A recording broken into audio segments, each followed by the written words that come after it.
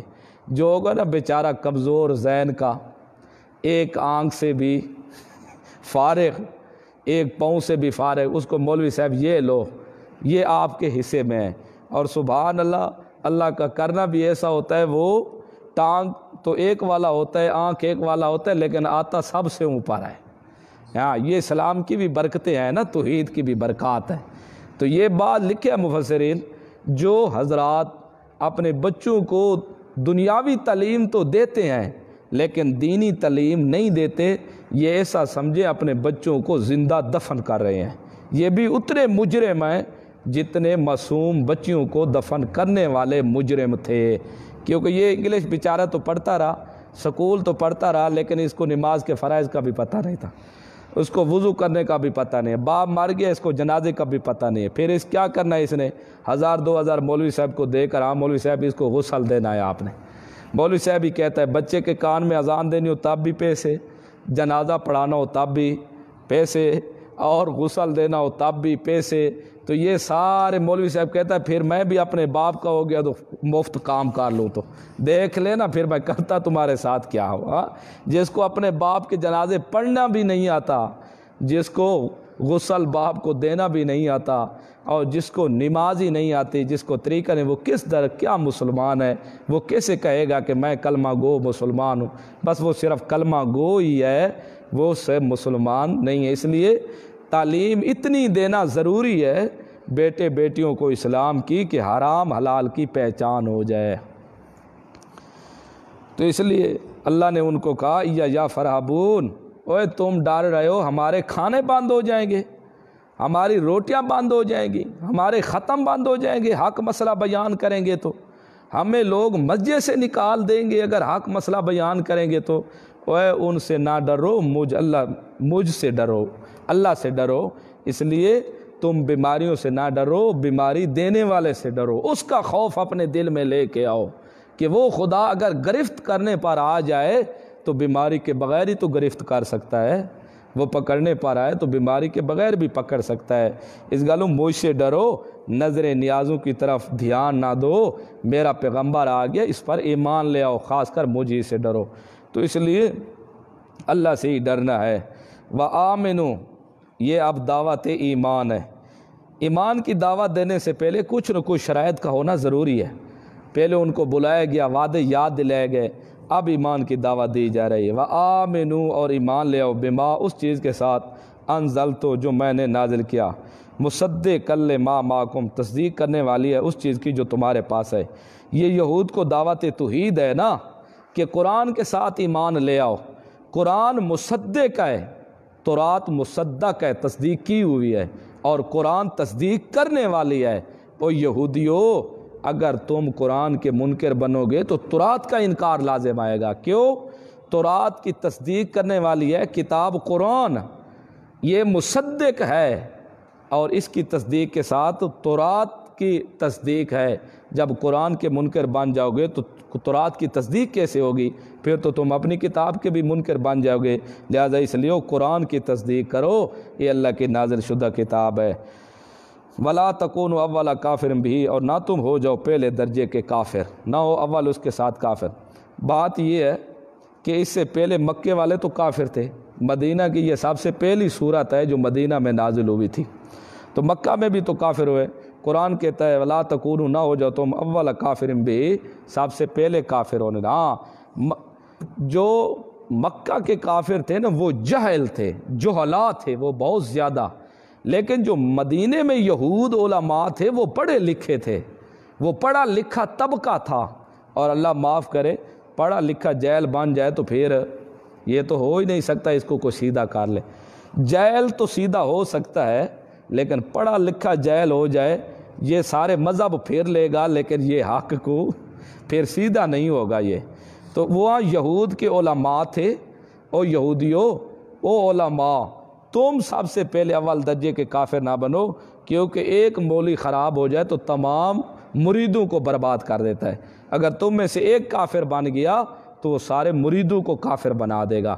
اس لیے اپنے مریدوں سے پہلے تم اول درجے کے کافر نہ بنو، کیونکہ ایمان لے آؤ تو مرید بھی ایمان لے آئیں گے۔